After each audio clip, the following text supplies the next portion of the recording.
Dialog privind Găgăuzia. Istoria poporului găgăuz.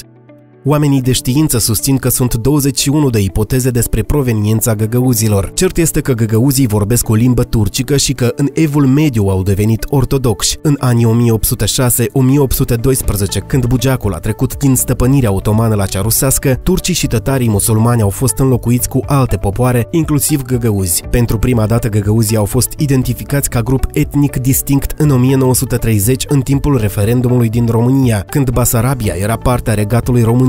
Tot în această perioadă a avut loc separarea găgăuzilor de bulgari și a început apropierea de turci. În Basarabia au fost invitați profesori turci pentru a preda în școlile locale. Din perioada sovietică, găgăuzii au trecut convențional prin două etape: foamea din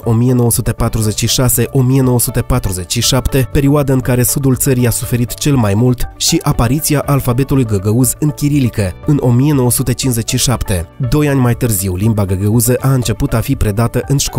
După proclamarea independenței Republicii Moldova, găgăuzii au obținut autonomie teritorială în componența Moldovei, împreună cu o serie de avantaje precum studierea în limba maternă.